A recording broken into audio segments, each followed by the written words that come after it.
Sir, একদিন ধরে কিছু খাইনি, 10 টাকা ভিক্ষা দেন। ধুর শালা, কোথা থেকে যে আসে এইসব ছেলে! কাজ করে খেতে পারিস না? কাজ দিলে তো আর ভিক্ষা করে খেতাম না স্যার। আপনার কাছে যদি কোনো কাজ থাকে আমাকে দিন না স্যার, তাহলে অনেক বড় উপকার হবে স্যার। দূর হতো, আমি নিজেই কাজ খুঁজে পাই না, সেখানে তোকে কাজ দিব কি করে? যখন আপনার কাছেই কাজ নেই তখন আমার কাজে কেন বাধা দিচ্ছেন? তোর সাহস দেখছি কম না, তুই আমার মুখের উপর কথা বলছিস। দেখুন, খিদে যখন লাগে তখন বুঝতে পারা যায় ক্ষুধা কাকে বলে। তাই জ্ঞান না দিয়ে যান তো এখান থেকে। এইদিকে লোকটা চলে যায়। লোকটা যাওয়ার পর আব্দুল ওখানে ভাবতে থাকে, মানুষ কতটা নিষ্ঠুর হতে পারে। এই শহরে কেউ কারো উপকার করে না, সবাই যে যার মতো করে চলতে থাকে। কিছুক্ষণ পর একটা মেয়ে আব্দুলের সামনে দিয়ে চলে যায় রিস্কায় করে। আব্দুল শুধু মেয়েটির দিকে তাকিয়েছিল। কিছুক্ষণ পরেই মেয়েটির পেছনে পেছনে দৌড়াতে থাকে। মেয়েটি ব্যাপারটা লক্ষ্য করে বলে। মামা, রিক্সা থামান তো। রিস্কাওয়ালা রিস্কা থামিয়ে দেয়, তাই আব্দুল তাড়াতাড়ি গিয়ে রিস্কার কাছে পৌঁছায়। ওই ছেলে, এভাবে আমার রিক্সার পিছনে কেন দৌড়চ্ছ? আপনার অন্য রিক্সার চাকার সাথে আটকে আছে, তাই সে কথা বলার জন্য আপনার পেছনে দৌড়াচ্ছি। তুই তো সত্যিই খুব ভালো ছেলে। তা কি নাম তোর? আমার নাম আব্দুল রহমান, সবাই আমাকে আব্দুল বলে ডাকে।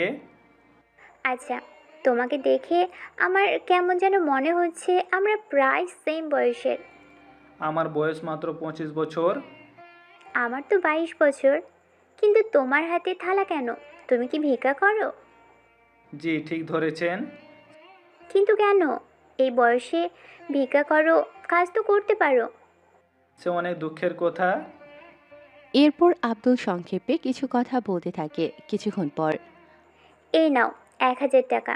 এইগুলো দিয়ে আজকে খেয়ে নিও। আব্দুল নিতে চায়নি, তবুও নদী দিয়ে যায় জোর করে। কিছুক্ষণ পর একটা বিএমডাব্লিউ গাড়ি এসে আর ওখান থেকে কয়েকজন লোক নেমে এসে দরজা খুলে দেয়। আব্দুল ভেতরে গেলে ওকে নিয়ে চলে আসে চৌধুরী বাড়িতে। চৌধুরী বাড়িতে কেন এসেছে তার কারণটা এখন অজানাই থাক। পরের দিন আবার ছেঁড়া প্যান্ট পরে বের হয়। কিছুক্ষণ পর একটা ভার্সিটির সামনে এসে থামে। কিছুক্ষণ পর 10 টাকা ভিক্ষা দেন ভাইয়া, 10 টাকা ভিক্ষা দেন আপু। এই, তোকে তো ভালো করে ছেলে মনে হচ্ছে। তুই ভিক্ষা কেন করছিস? ভাই, অভাবের জন্য ভিক্ষা করতে হচ্ছে।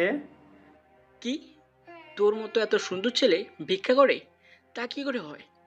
তাছাড়া ভিক্ষা না করে কোনো কাজ করলেই তো পারিস। কি করব, শরীরে সমস্যা তাই কাজ করতে পারি না। অল্প একটু কাজ করলেই হাঁপিয়ে যাই। এই নে 100 টাকা, কিছু খেয়ে নিস। ধন্যবাদ ভাইয়া।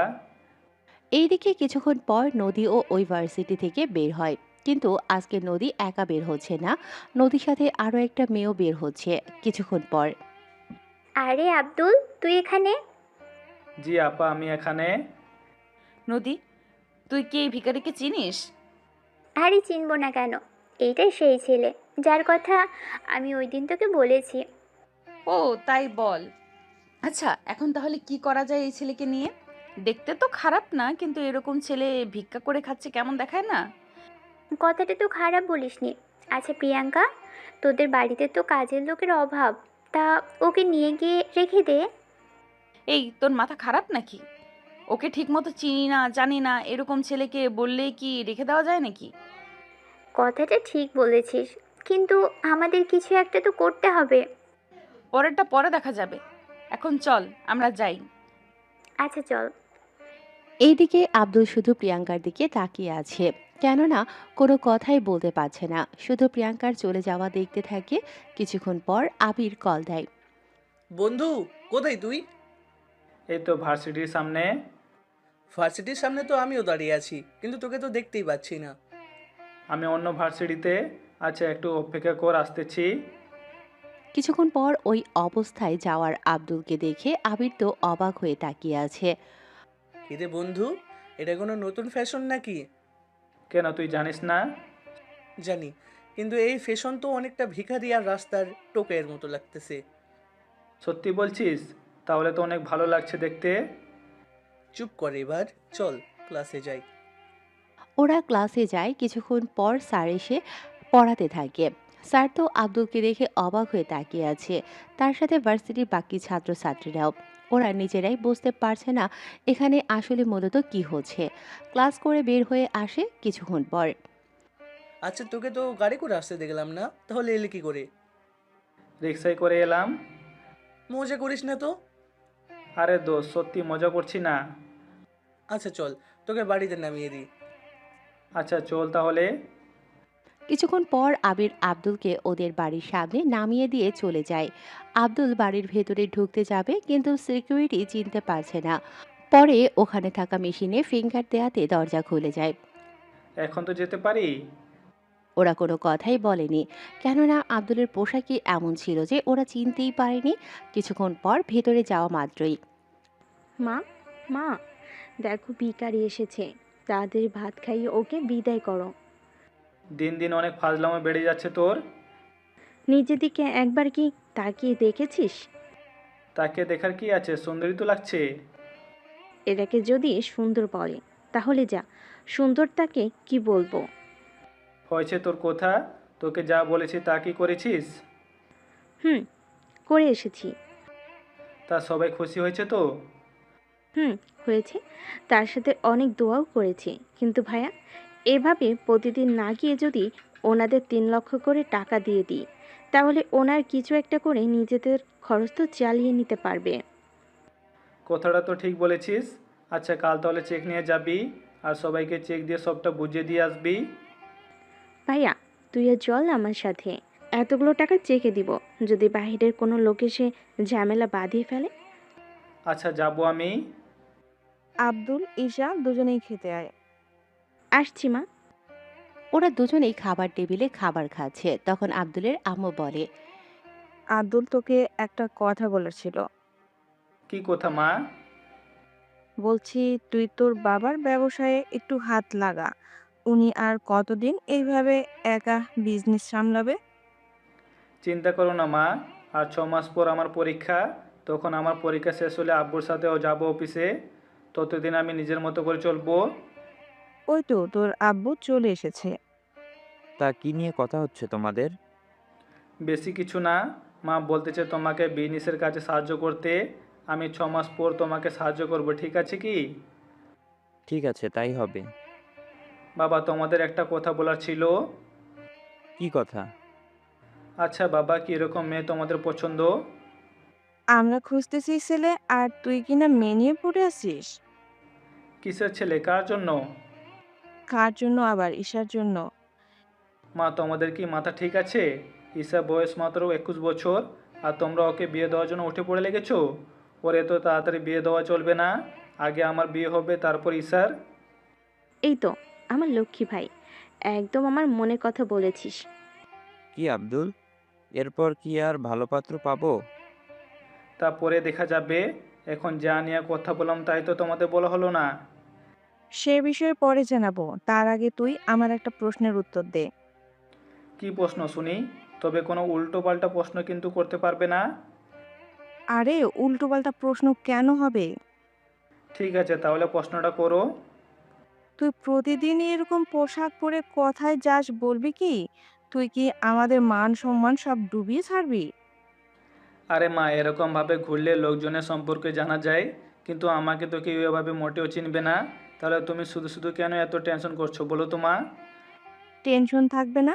কয়েকদিন পর তো পড়াশোনা শেষ হবে, আর তুই কি না এই সব করে বেড়াস? সত্যি আবুল, এইসব করার মানে কি? আচ্ছা বাবা, তোমরা কি এই বাড়ির জন্য বৌমা চাও, নাকি দাজ্জাল কোনো মেয়েকে? অবশ্য ভালো মেয়েকে চাইবো। আমার একমাত্র ছেলে বলে কথা, কিন্তু এর সাথে এটার সম্পর্ক আসে কি করে? অনেক সম্পর্ক আছে বাবা, তুমি বুঝবে না। আমি আর বুঝতেও চাই না। এখন আমাকে এটা বল, এরপর কি করবি? সব সময় যা করি। এই বলে উঠে চলে আসে।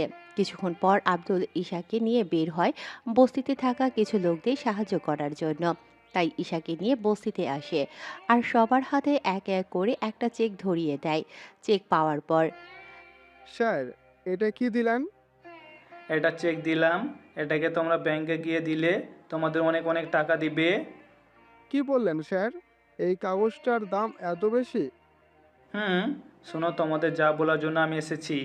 এই টাকা দিয়ে নিজেরা আগে নিজের বাড়ি ঠিক করবে, আর তার সাথে তোমাদের নিজেদের খরচও চালিয়ে নিতে পারবে। কিন্তু স্যার, আমরা কি করে খাবো? এই জন্য তো এই টাকা দেওয়া। তোমরা কিছু একটা ব্যবসা করবে, তাহলে তোমাদের ভালোই হবে।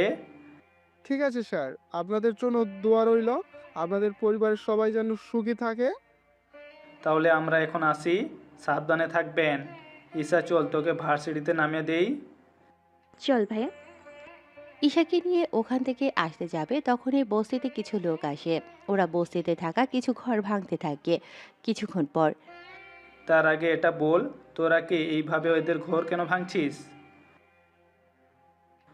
বলতে হবে, না বলে তোদের এমন হাল করব যে নিজেকেও চিনতে পারবি না। এরপর ওদের মধ্যে মারামারি হতে থাকে। মারামারিতে ছেলেটা আঘাত পায়। ওর সাথে কিছু ছেলে ছিল, ওদেরকেও মারতে থাকে।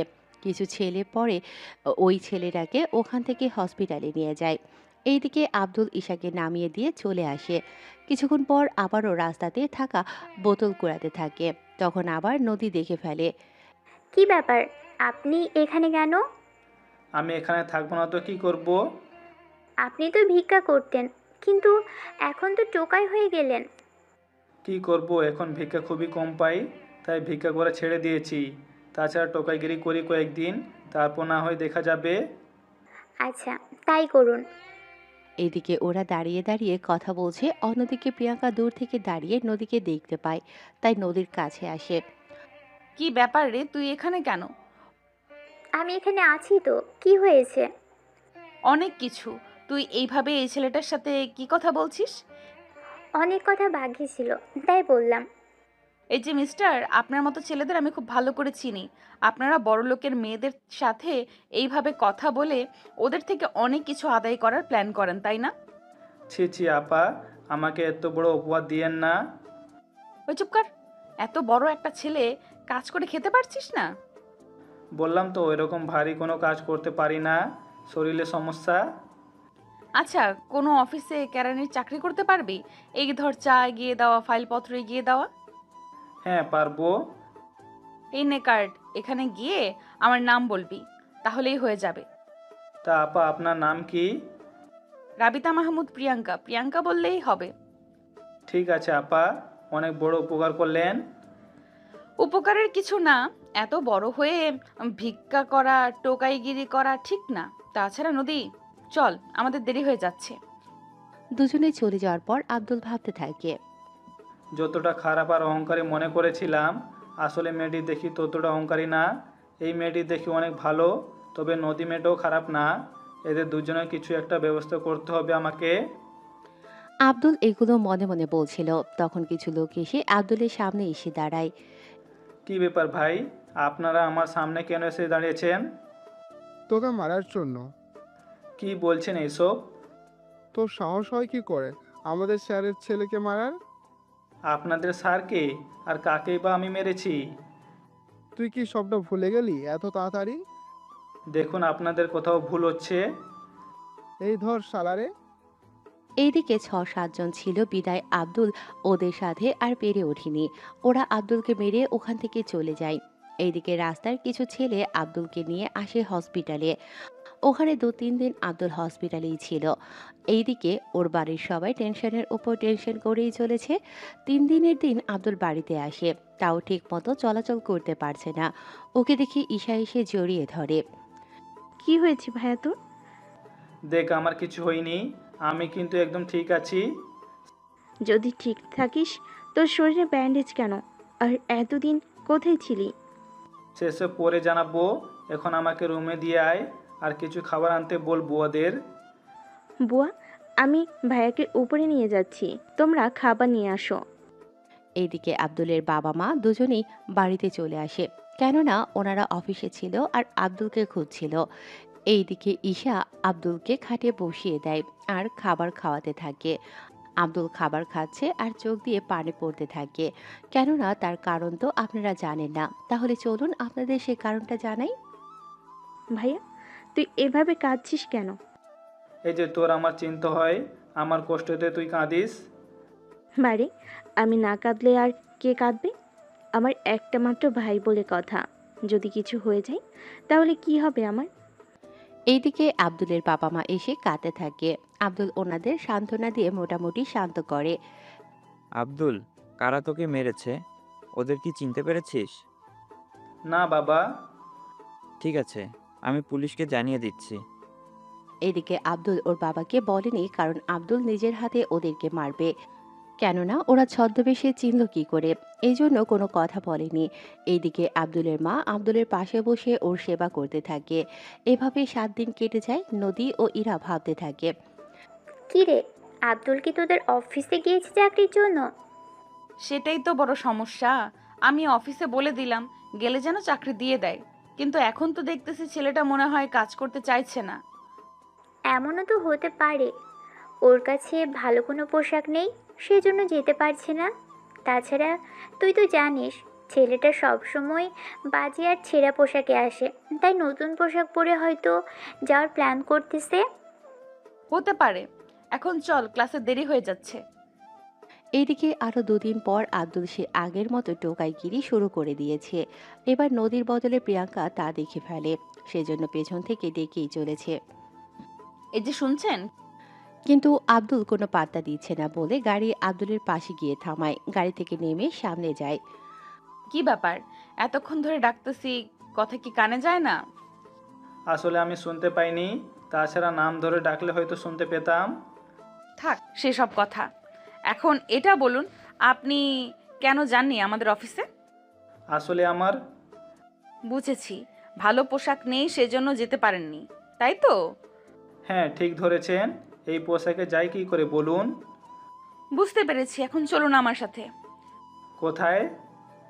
মরতে যাবেন আমার সাথে? আপনি মরতে যাবেন তাহলে আমাকে কেন শুধু শুধু নিয়ে যাচ্ছেন? আমি মরলে আমার পরিবারে কি হবে? যাই হওয়ার হবে, এখন গাড়িতে ওঠ। জি না, আমাকে যদি কিডন্যাপ করে নিয়ে যান? তুই কিন্তু এবার বেশি বলে ফেলছিস।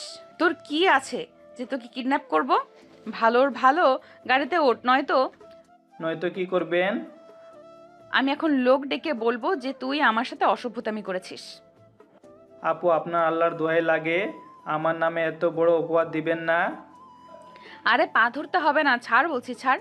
কেউ দেখে ফেললে কি ভাববে? যে যাই ভাবুক, আপনি ক্ষমা না করলে আমি পা ছাড়বো না।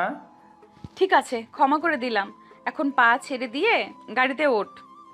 আব্দুল পা চেড়ে দিয়ে আর কোনো কথা না বলে গাড়িতে গিয়ে বসে। কিছুক্ষণ পর আব্দুলকে নিয়ে চলে আসে একটা শপিং মলে।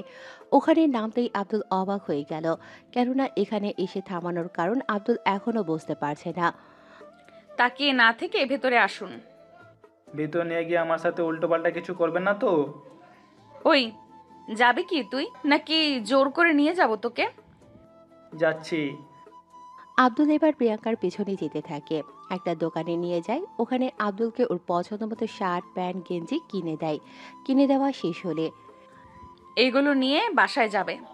তার সাথে এইগুলোর পরে অফিসে এসে আমার বাবার সাথে দেখা করবে। আমি সবটা বলে রেখেছি। বাবা আপনাকে দেখবে, তারপর চাকরিতে রেখে দিবে। ঠিক আছে। এইদিকে ওই পোশাক নিয়ে বাড়িতে আসে। ঈশা পোশাক দেখে ভাবে ওর জন্য ও কিছু এনেছে, তাই আব্দুলের পেছনে ওর রুমে চলে আসে। আব্দুল ওইগুলো রেখে ওয়াশরুমে যায়। এইদিকে ঈশা তো ব্যাগ থেকে বের করে এক এক করে দেখতে থাকে। দেখে তো ঈশার অনেক রাগ হয়, তাই চেঁচিয়ে বলে, ভাইয়া, ভাইয়া। কি হয়েছে ঈশা? এইভাবে চিৎকার কেন করছিস? চিৎকার কি সাধে করছি? কিন্তু কি করলাম আমি? তুই শপিং করেছিস ভালো কথা, কিন্তু আমার জন্য কিছু আনলি না। তারপর এত সস্তা জিনিস কেন আনলি? তা তো বলবি। এইগুলো একজনের উপহার, তাই তুই বুঝবি না। আমি কালকে তোর জন্য নিয়ে আসবো। ঠিক আছে, তবে 3টা ড্রেস আনবি। কি? এতগুলো কেন? ভাইয়া, মাত্র 3টা ড্রেসের কথা বলেছি, এখানে এতগুলো কিভাবে দেখলি? এমনিতে তোর আলমারিতে 100 ড্রেস পড়ে আছে, তা কি তুই ভুলে গেছিস? ওইগুলো 2-3 বার করে পরা শেষ, তাই আর পড়তে ইচ্ছে করে না। তাই এখন বেশি কথা বলিস না। 3টার বদলে এখন 5টা আনবি ড্রেস, এটাই শেষ কথা। কি? যা বলতেছি তাই করবি। এইদিকে পরের দিন আব্দুল ওই ঠিকানায় যায়। ওখানে গিয়ে রফিকুল ইসলামের সাথে দেখা করে। আসসালামু আলাইকুম আঙ্কেল। ওয়ালাইকুম আসসালাম। তা তোমার নামই তো আব্দুল। জি আঙ্কেল। পড়াশোনা কতটুকু করছো? জি, আমি ইন্টারে পড়ার পর সংসারে দারিদ্র্য বেশি হয়ে যায়, সেজন্য কোনো রকমে ইন্টার পাস করি আর পড়তে পারিনি। আচ্ছা, আমার মেয়ে তো তোমার পাঁচটার ব্যাপারে কিছু বলেনি। জি, আমি ওনাকে এই ব্যাপারে কিছু জানাইনি। তুমি পিয়নের চাকরি না করে অফিসের চাকরির পদে কাজ করতে পারো। যখন ইন্টার পাস করছো তখন আশা করে এইসব কিছুও পারবে। ঠিক আছে স্যার। তাহলে কাল কাগজপত্র নিয়ে এসো, আমি ব্যবস্থা করে দেব। এইদিকে ওখান থেকে এসে মার্কেটে ওখানে এসে ঈশার জন্য পছন্দের জন্য জামা কিনে নিয়ে আসে। পথে প্রিয়াঙ্কার সাথে দেখা। তা চাকরি হয়েছে কি? এখনো হয়নি, আমার সার্টিফিকেট নিয়ে যেতে বলেছে। কেরানি বা পিয়নের চাকরিতে সার্টিফিকেটের কি প্রয়োজন? উনি চাচ্ছে আমাকে অফিসের ভিতরেই চাকরি দেওয়ার জন্য। তুমি তো কোনো পড়াশোনা করনি। তা পরে জানতে পারবেন। এখন এটা বলুন, আপনার হাতে কি ওটা? আমার বোন বায়না ধরেছে ওর জন্য জামা নিয়ে আসার জন্য, তাই আর কি। কি জামা দেখি তো? এত কম দামি জামা আপনি দেখবেন? অবশ্যই দেখব। এই বলে প্রতিটি জামা দেখতে থাকে। প্রিয়াঙ্কা তো জামাগুলো দেখে অবাক হয়ে তাকিয়ে আছে, কেননা জামাগুলো অনেক দামি মনে হচ্ছে। তা আমার বোন তাহলে এত বড় হয়ে গিয়েছে? হ্যাঁ হয়েছে। আচ্ছা, একদিন তোমার বোনকে নিয়ে এসো, আমি ওর সাথে আলাপ করব। ওর সাথে কেন আলাপ করবেন? তা আপনার বোনকেই জানাবো। এখন যা বলেছি তা শুধু মনে রাখলেই হবে, তবে তাড়াতাড়ি যেন হয়। ঠিক আছে। এইদিকে বাসায় এসে ঈশাকে ড্রেসগুলো দেয়। ঈশাও ড্রেসগুলো দেখতে থাকে। ওয়াও ভাইয়া, ড্রেসগুলো তো অনেক সুন্দর। আমার বোনের জন্য এনেছি, খারাপ হবে কি করে? তুই তো আমার লক্ষ্মী ভাই। কিন্তু তোকে একটা কাজ করতে হবে আমার। কি কাজ? এখন না, সময় হলে জানাবো। ঠিক আছে ভাইয়া। পরের দিন সুন্দর করে তৈরি হয়ে বেরিয়ে পড়ে আব্দুল। অফিসে গিয়ে রফিকুল ইসলামকে সবটা দেখায়। উনি সবটা দেখে কয়েকটা কাগজ রেখে দিয়ে চাকরি দিয়ে দেয়। স্যার একটা কথা বলার ছিল। কি কথা? স্যার আমাকে বিকাল 5টার দিকে ছুটি দিতে হবে। তাছাড়া চিন্তা করো না, 5টার দিকে এমনিতেও অফিস বন্ধ হয়ে যায়। ধন্যবাদ স্যার। এইদিকে আব্দুল রুম থেকে বের হয়ে যাবে, তখনই কারোর সাথে ধাক্কা লেগে পড়ে যায়। সরি আমি দেখতে পারিনি। কোনো ব্যাপার না, তোমার চাকরি কি হয়েছে? ধন্যবাদ আপনাকে। ধন্যবাদ দিতে হবে না, আমার যা করার ছিল তাই করলাম। তবু অনেক কিছু করলেন আমার জন্য। আচ্ছা, আপনি তাহলে কাজে যান, আমার বাবার সাথে কথা আছে। এইদিকে আব্দুল চলে যাওয়ার পর প্রিয়াঙ্কা এসে ওর বাবাকে বলে, বাবা, ছেলেটা কেমন? ছেলেটা তো ভালো, কিন্তু তোর মুখ তো অন্য কথা বলতেছে। কি কথা? তুই কি ওই ছেলেকে ভালোবাসিস? আব্বু, ওই ছেলের কি আছে যে আমি ওকে ভালোবাসবো? ছেলেটা কিছু করতে পারে না, তাই ভাবলাম একটা ছোটখাটো চাকরি পেলে ছেলেটা নিজের সংসার চালাতে পারবে। তবে ছেলেটা কিন্তু ভালো। দেখো আব্বু, এইসব ব্যাপারে এখানে আসেনি মোটেও। তুমি তোমার কাজ করো, আমি শুধু মানবতা দেখলাম। আচ্ছা এখন বল, আমার কাছে কেন এসেছিস? আমি শুধু মানবতা দেখালাম। এই নে টাকা। এইদিকে প্রিয়াঙ্কা ওখান থেকে চলে যায়। অন্যদিকে আব্দুল কাজ করতে থাকে। কিছুক্ষণ পর নদীর সাথে প্রিয়াঙ্কা দেখা করে। কি রে, আজকাল মনে হয় অনেক ব্যস্ত থাকিস। কিছু টাকা লাগবে। তেমন একটা না, আসলে আমি ওই ছেলেকে চাকরি দিয়েছিলাম, তাই ওই নিয়ে কাজ করতে করতে একটু সময় তো যাবেই। দেখিস, চাকরির সাথে সাথে নিজের মনটাও দিয়ে দিস না আবার। তোমার কি মাথা ঠিক আছে? ওই রকম একটা ছেলেকে আমি ভালোবাসবো? তাও ঠিক কথা, কোথায় তুই আর কোথায় ওই আব্দুল? চল এখন ভার্সিটিতে যাই। এইদিকে আব্দুল কাজ করতেছে, তখন ওর বাবা কল দেয়। আব্দুল, কোথায় তুই? এই তো আব্বু, আমি তো কাজে। কিন্তু কিছু কি হয়েছে? এখন একটু আমাদের অফিসে আসতে পারবি কি? কি হয়েছে আব্বু, তুমি এরকম করছো কেন? তেমন কিছু না। আসলে আমি একটা জমি দান করব মসজিদের জন্য। এখন জমিটা তো আমি তোর নামে কিনেছি, তাই তুই রাজি থাকলে মসজিদে দিয়ে দিব। বেশ তো আব্বু, মসজিদের কাজে লাগবে, তাহলে তো আরো ভালো। তাহলে তুমি ওনাদের জমিটা দিয়ে দাও। কিন্তু ওনাদের তো জমিটা কাগজে কলমে বুঝিয়ে দিতে হবে। তা করলে সমস্যা হবে। দেখে গিয়েছে যার নামে দিব সে কোনোভাবে যদি অন্যভাবে জমিটা মেরে দেয় তাহলে কি হবে বুঝতে পেরেছো? কথাটা তো ঠিক বলেছিস। এখন তাহলে কি করা যায়? তুমি জমিটা মসজিদ করার জন্য বলে দাও, জমি ওনাদের কাগজে দিয়ে দিতে হবে তার দরকার নেই। ঠিক আছে, আমি তাহলে ওই নিয়ে ওনাদের বলে দেই। তা যে কথাটা বলার ছিল, তুই কি এখন একবার অফিসে আসতে পারবি? কেন আব্বু, মসজিদের কাজ তো শেষ, তাহলে আবার কি? আছে অন্য আর একটা কাজ। আব্বু আমি বিকাল 5টার পরে আসবো। ঠিক আছে। এইদিকে ওর বাবার সাথে কথা শেষ করে অফিসে এসে সবাইকে ফাইলপত্র এগিয়ে দিয়ে সাহায্য করতে থাকে। এইদিকে কিছুক্ষণ পর আব্দুল আব্দুল, জি স্যার বলেন। কিছু লোক আসবে আমার রুমে, ওনাদের জন্য নাস্তা আনতে হবে। স্যার নাস্তা তো আছে ওখানে। এখানে তো চা আর বিস্কিট আছে। এই নাও 1000 টাকা। তুমি বাইরে থেকে আঙ্গুর, কমলা, আপেল আরও কিছু ফল নিয়ে আসো। সব কিছু আধা কেজি করে আনবে। ঠিক আছে স্যার। এইগুলো এনে তুমি কেটে রাখবে। এরপর আমি যখন কল দিয়ে আনতে বলবো তুমি সব কিছু নিয়ে একসাথে চলে আসবে। Okay sir. এইদিকে বাজারে চলে আসে। বাজারে ওখানে গিয়ে নদীর সাথে দেখা হলো। কি ব্যাপার আব্দুল, তুমি এখানে কি করো? এই তো আমি ফল কেনার জন্য এসেছি, তা আপনি এখানে কেন? মায়ের জন্য ফল কিনতে এলাম। তা তোমার কাজ কেমন চলছে? জি অনেক ভালো। আচ্ছা আমার লেট হয়ে যাচ্ছে, তাহলে চলি এখন। নদীর কাছ থেকে চলে আসে অফিসে, এসে ফলগুলো কেটে রাখে। কিছুক্ষণ পর কয়েকজন লোক প্রিয়াঙ্কার বাবার অফিসের ভেতর চলে আসে। ওনারা নিজেদের মতো করে কথা বলতে থাকে। কিছুক্ষণ পর রফিকুলের কথা মতো নাস্তা দিতে আসে আব্দুল। ওখানে সবাইকে নাস্তা দিচ্ছে, তখন ওখানে থাকা একজন লোক দাঁড়িয়ে যায়। ছোট স্যার, আপনি এখানে?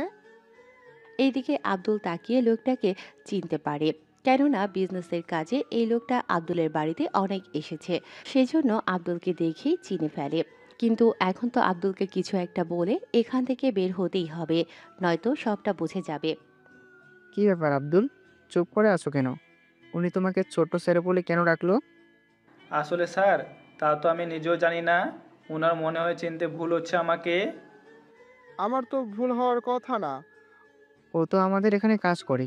আচ্ছা এখন আপনারা নাস্তা খাওয়া শুরু করে দেন। এইদিকে ওনারা নাস্তা খাচ্ছে আর ওই লোকটা বারবার আব্দুলের দিকে তাকিয়ে থাকে। কিছুক্ষণ পরে আব্দুল ওইগুলো ওখান থেকে নিয়ে যায়। আব্দুল যাওয়ার পর ওনারা বিজনেসের ব্যাপারে কথা বলতে থাকে। কথা বলা শেষ হলেই ওনারা চলে যায়। বিকেলবেলায় আব্দুল ওর বাবার সাথে দেখা করে। কি হয়েছে বলো? তুই আজকাল কোথায় থাকিস? তোকে তো খুঁজেও পাওয়া যায় না। তুমি কি এই কথাগুলো বলার জন্য আমাকে ডেকেছো? কথাটা তা না। আচ্ছা, একটা কথা বলতো আমাকে। কি কথা? তোকে কয়েকদিনের জন্য একটু লন্ডনে যেতে হবে। কি বলো, কিন্তু কেন? আমাদের কিছু কাজ আছে, তাই তোকে গিয়ে ওসব কাজ হ্যান্ডেল করতে হবে। কিন্তু বাবা আমি কি তা পারবো? তুই আমার ছেলে, তাছাড়া বিজনেস আমাদের রক্তের সাথে মিশে আছে। তাছাড়া সমস্যা হলে আমি তো আছি। তা কয়দিন লাগবে ওখানে সময়? এই তো 5 দিনের মতো। ঠিক আছে। এইদিকে পরের দিন আব্দুল আসে অফিসে। এসে রফিকুল সাহেবের থেকে কয়েকদিনের ছুটি চায়। উনি প্রথমে দিতে চায় না, তখন আব্দুল বলে, স্যার আম্মু অনেক অসুস্থ, ডক্টর বলেছে ওনাকে হসপিটালে ভর্তি করে দিতে হবে।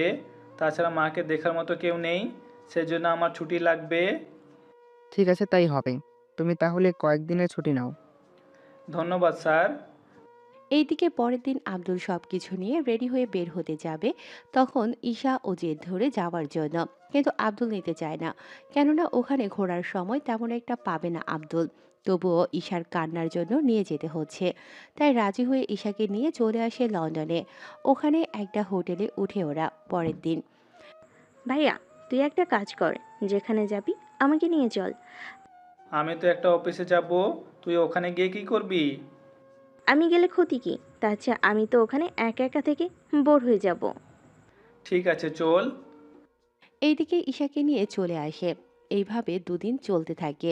আব্দুল কিছুটা কাজ গুছিয়ে এনেছে, তার সাথে ঈশাকে নিয়ে রাতের বেলায় ঘুরতেও পাচ্ছে। কিছুক্ষণ পর এখানে তো দূর পর্যন্ত এসেছি, কিছু শপিং করে গেলে কেমন হয়?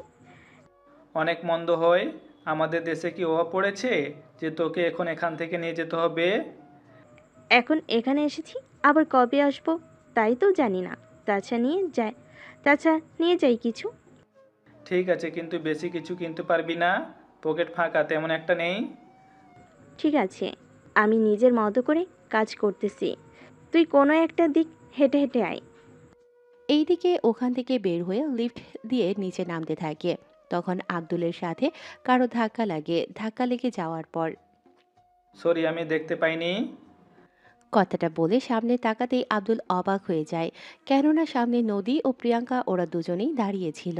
ওরাও আব্দুলকে দেখে আশ্চর্য হয়ে যায়। ওরা দুজনে অবাক চোখে তাকিয়ে আছে আব্দুলের দিকে। এইদিকে আব্দুল ওদের কোনো কিছু বুঝতে দিচ্ছে না। এ কি আব্দুল, তুমি এখানে? আপনারা কারা? আর আমার নাম তো আব্দুল না। ভুল কি করে হবে? তুমি তো বাংলাদেশে থাকতে, তাহলে এখানে এলে কি করে? সে অনেক কাহিনী। তার আগে আপনাদের একটা কথা বলতে চাই।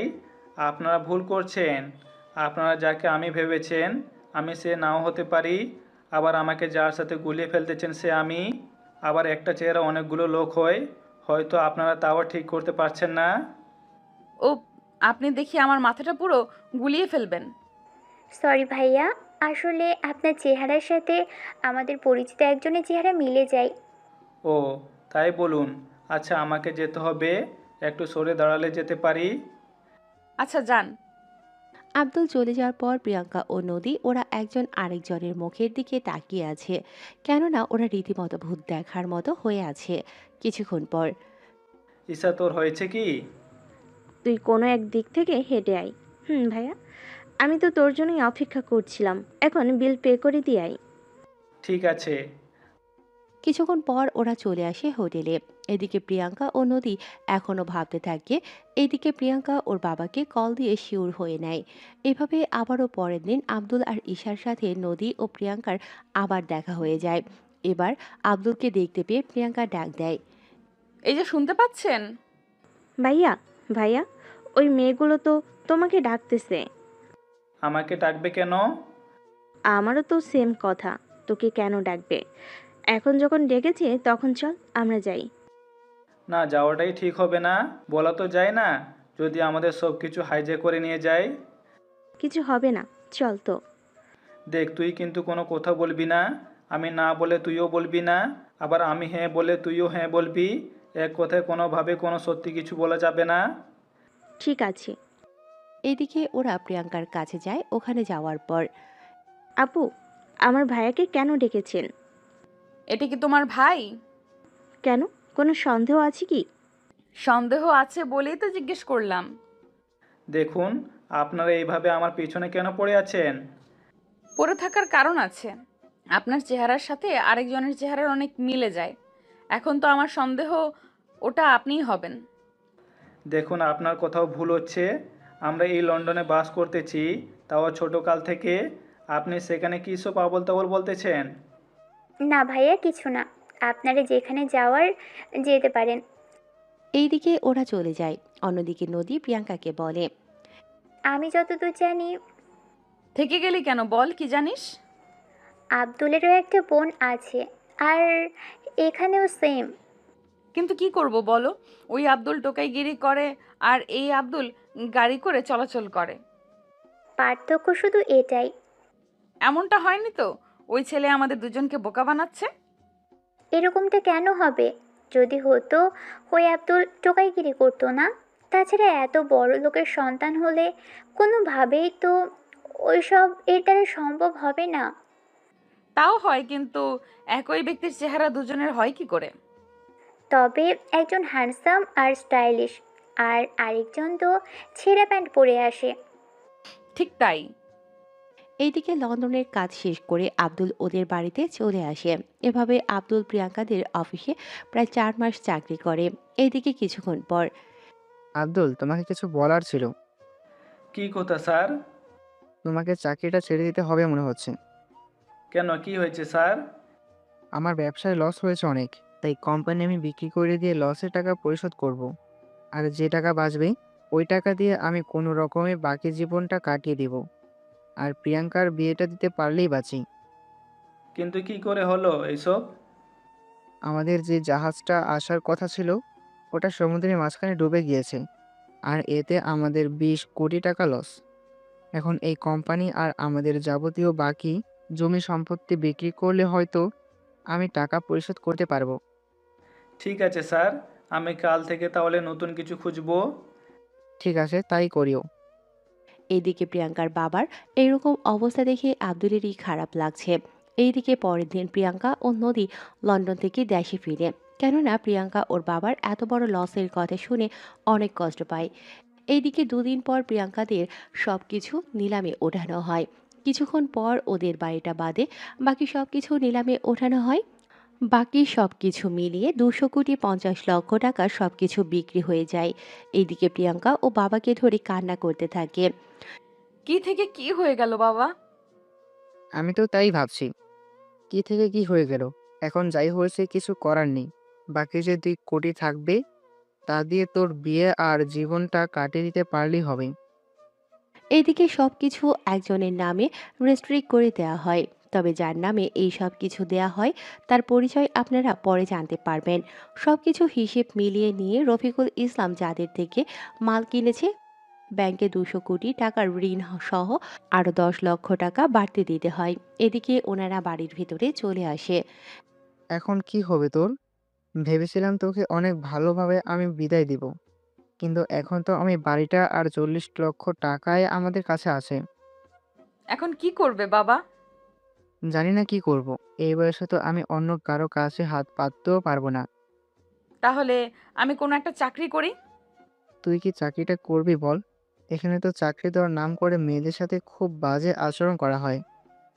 এদিকে ওনারা কথা বলতেছে, এদিকে আব্দুল আবার ও আগের মতো ছেঁড়া প্যান্ট ও শার্ট পরে প্রিয়াঙ্কার বাবার সাথে দেখা করতে আসে।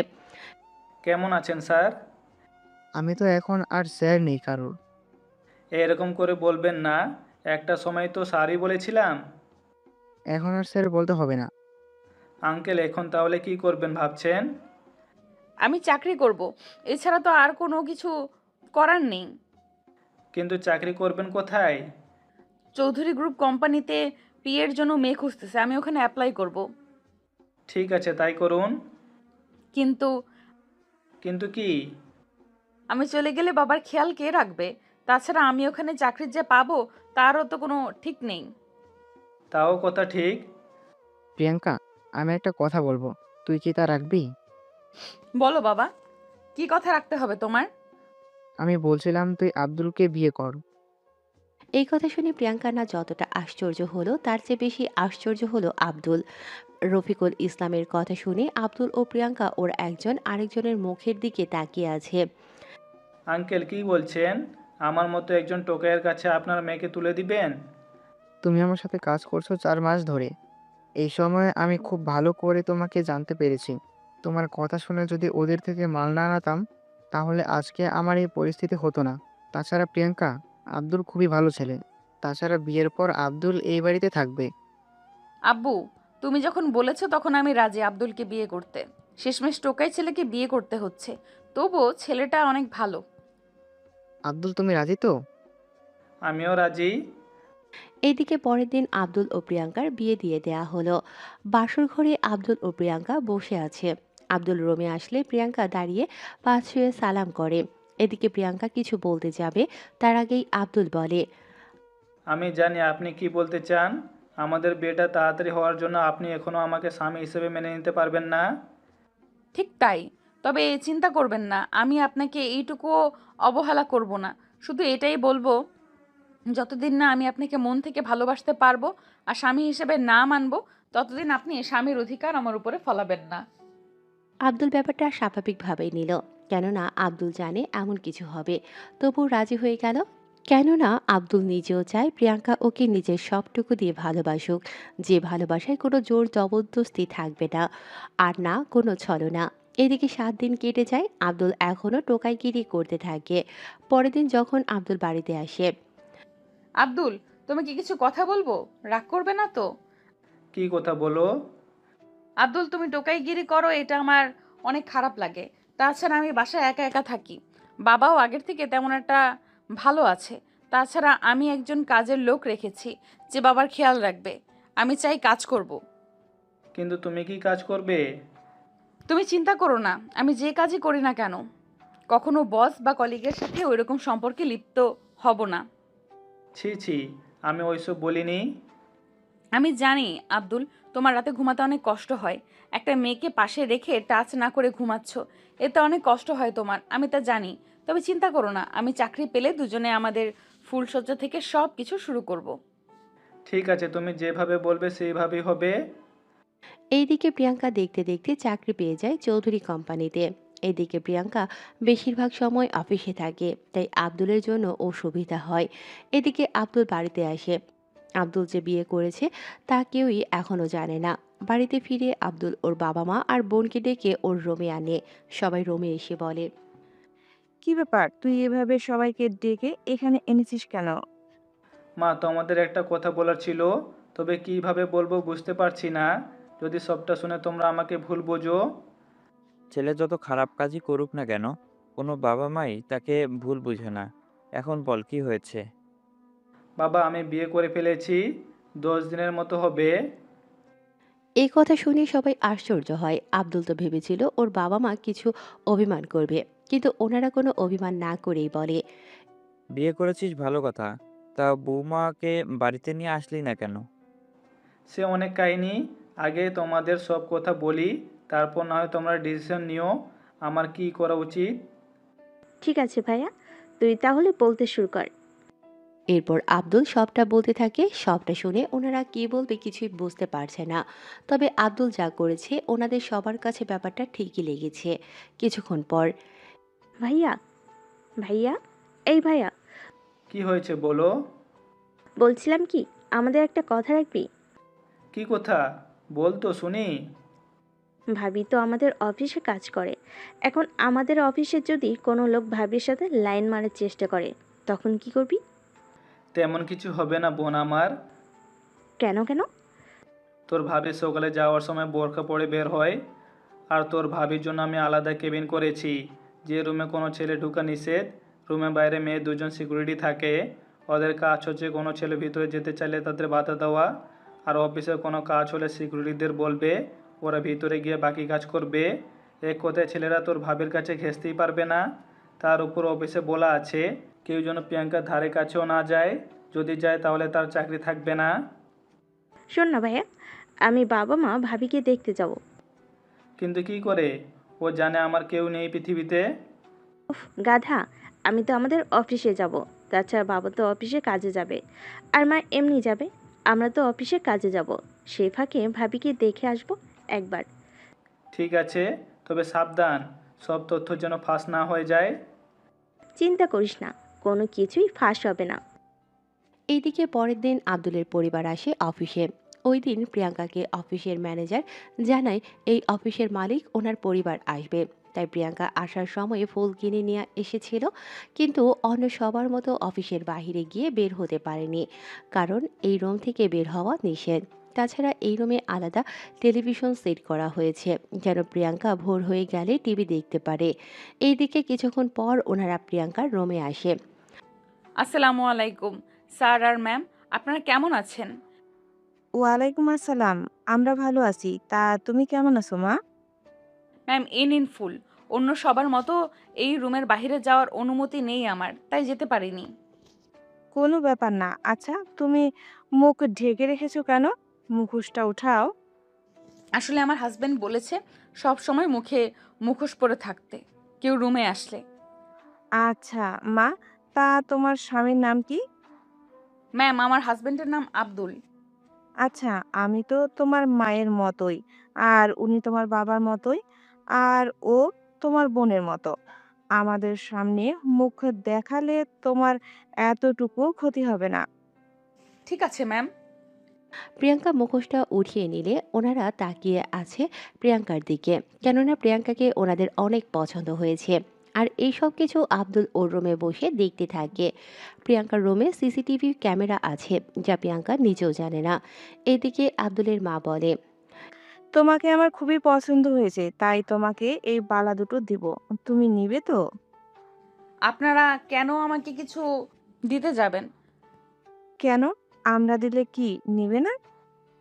আসলে আপনারা তো অফিসের মালিক, সাধারণ কর্মচারীকে কেন এত কিছু দিতে যাবেন? ভাবি, এটা আমাদের বাড়ি। ভাবি? কে ভাবি? কেউ না তো, এমনি মুখ ফসকে বেরিয়ে গেছে। দেখুন ম্যাম, এত দামি বালা দিলে আমার হাজবেন্ড সন্দেহ করবে আমাকে, বলবে কোনো ছেলে বা কোনো ছেলের সাথে আমি। তেমন কিছু বলবে না। তাছাড়া ওনাকে কল দিন, তাহলে উনি সরাসরি সবটা দেখলে আপনাকে তেমন একটা সন্দেহ করবে না। ঠিক আছে, আমি আমার হাজবেন্ডকে কল দিচ্ছি। এরপর কল দেয়। আব্দুল কল রিসিভ করে।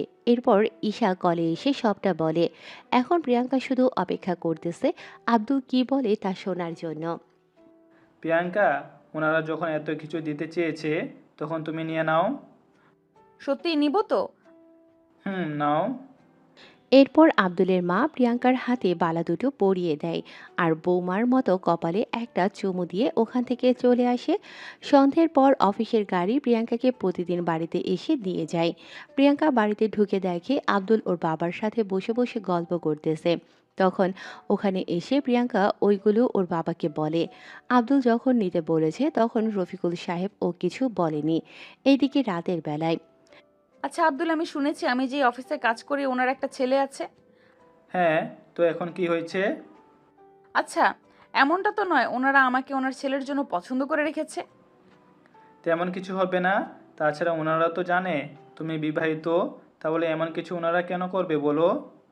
তাও ঠিক বলেছ, তুমি আমার স্বামী, কিন্তু অফিস থেকে আমাকে এত সুযোগ সুবিধা দিচ্ছে, তাই বললাম তোমাকে। আর আব্দুল, তুমি যে আমার স্বামী, তোমাকে তো ওনারা দেখেননি। ওই নিয়ে আর টেনশন করতে হবে না তোমাকে। ঠিক আছে। আচ্ছা আব্দুল, কালকে এই রুমটা তুমি সুন্দর করে সাজিয়ে রাখবে। কেন? কারণ আছে, যা বলেছি তা যেন হয়। আচ্ছা ঠিক আছে। এইদিকে পরের দিন আব্দুল ফুল কিনে আনে, এনে পুরো রুম অনেক সুন্দর করে সাজিয়ে রেখেছে। এইদিকে রাত 11:30।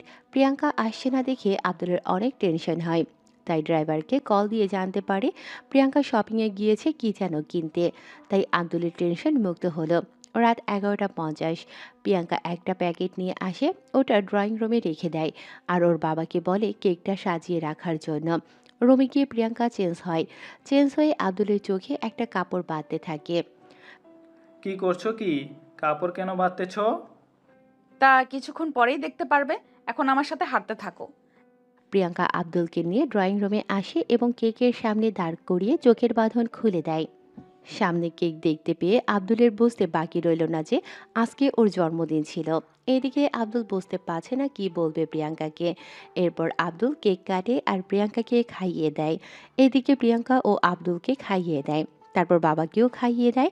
কিছুক্ষণ পর প্রিয়াঙ্কার বাবা রুমে ঘুমোতে চলে যায়। অন্যদিকে সত্যি প্রিয়াঙ্কা, আমি ভাবতে পারিনি তুমি আমার জন্মদিন মনে রাখবে। এখন তো মনে রেখেছি তোমার জন্মদিন। তা আমার গিফট কোথায়?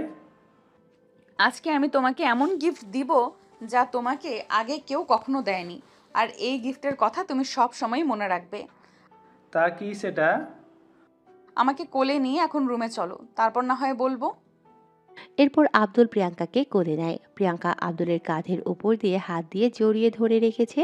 রুমে যাওয়ার পর প্রিয়াঙ্কাকে আব্দুল নামিয়ে দেয়। প্রিয়াঙ্কা নামার পর বলে, আজকে আমাদের বাসর রাত হবে, আর বউ হিসাবে এটাই তোমাকে দেওয়া আমার গিফট হবে। এখন বলো, তুমি খুশি হয়েছো তো? অনেক খুশি হয়েছি। এমনিতেই সময় কম, তাই চলো আজকের রাতটাকে দুজনে স্মরণীয় করে রেখে দেই। আমিও এই দিনের অপেক্ষায় ছিলাম, যেদিন তুমি নিজের থেকে আমাকে ভালোবেসে আদরে আদরে ভরিয়ে দিতে বলবে। আব্দুল ও প্রিয়াঙ্কা খাটিয়ে শুয়ে পড়ল। তারপর আব্দুল প্রিয়াঙ্কার ঠোঁটে কিস করতে লাগলো। কিছুক্ষণ ঠোঁটে কিস করার পর ঘাড়ে গলায় কিস করতে লাগলো। এক পর্যায়ে প্রিয়াঙ্কার ব্লাউজ পেটিকোট এক এক করে সব খুলে ফেলে দিল। আবারও ঘাড়ে গলায় কিস করতে করতে আস্তে আস্তে আব্দুল প্রিয়াঙ্কার বুকে চুমু খেতে লাগলো। কিছুক্ষণ পর প্রিয়াঙ্কার নাভিতে চলে আসে। নাভিতে চুমু খেতে লাগলো আব্দুল। প্রিয়াঙ্কা কেঁপে কেঁপে উঠতে লাগলো। প্রিয়াঙ্কা নিজেকে কন্ট্রোল করতে না পেরে বলে উঠল, এই কি করছো কি? উফ, তুমি আমার নাভিতে চুমু খাচ্ছ নাকি বাচ্চাদের মতো ললিপপ চুষে চুষে খাচ্ছ? এত সুন্দর একটা হট বউকে আদর না করে থাকতে পারি তুমি বলো? ওরে দুষ্টু, তুমি আবার কবে থেকে এত রোমান্টিক হলে? যেদিন থেকে তোমাকে বিয়ে করেছি। তাই নাকি আমার রোমান্টিক জামাই? হ্যাঁ গো আমার দুষ্টু বউ। শুধু কি দুষ্টুমি করবে, আদর করবে না? এই তো আমার মিষ্টি বউ, করছি আদর। এরপর আব্দুল নিজের সব কাপড় খুলে ফেলে দিয়ে প্রিয়াঙ্কাকে কাছে টেনে নিয়ে আব্দুল প্রিয়াঙ্কার ভেতর প্রবেশ করতেই প্রিয়াঙ্কা কেঁপে উঠল আর আব্দুলের পিঠ শক্ত করে খামচে জড়িয়ে ধরল। তখন আব্দুল প্রিয়াঙ্কার মুখের দিকে তাকালে আব্দুল দেখতে পেল প্রিয়াঙ্কার চোখের নোনা জল চিকচিক করছে। এটা দেখে আব্দুল প্রিয়াঙ্কার উদ্দেশ্যে বলল, প্রিয়াঙ্কা, তোমার কি খুব বেশি কষ্ট হচ্ছে? না, তেমন একটা হচ্ছে না। তাহলে তোমার চোখে নোনা জল কেন? প্রথম স্বামীর ভালোবাসার ছোঁয়া, একটু তো কষ্ট হবেই। তাহলে আমি আস্তে আস্তে করি। না, তেমন একটা ব্যথা পাইনি, সমস্যা নেই, আমি সব সামলে নিব। আচ্ছা ঠিক আছে। বন্ধুরা ও পাঠক পাঠিকাগণ, এরপর কি হয়েছে তা আপনারা কেউ জানতে চাইেন না, কেননা ওইসব কিছু জানলে লেখক খুবই কষ্ট পাবে। তাই আপনাদের এই ব্যাপারে জানাতে পারছি না। সকালবেলা প্রিয়াঙ্কা ঘুম থেকে উঠে গোসল করে আয়নার সামনে দাঁড়িয়ে রেডি হচ্ছে। এইদিকে আব্দুল প্রিয়াঙ্কার কোমরের দিকে তাকিয়ে আছে। ব্যাপারটা প্রিয়াঙ্কা ঠিকই বুঝতে পারে, তাই বলে ওঠে, কি ব্যাপার, রাতে কি মন ভরেনি যে এখনো দেখতে হবে? রাতে তো অন্ধকার ছিল, দেখতে পেলাম আর কোথায়? হয়েছে, তোমার অনেক দেখা। এখন যাও গোসলে। তারপর আমি তো এখন চাকরি করি, তুমি কেন টোকাইগিরি করো বলো তো? আচ্ছা, টোকাইগিরি না করলে কি করব? তুমি বাড়িতে থাকবে, তাছাড়া আমি তো চাকরি করি।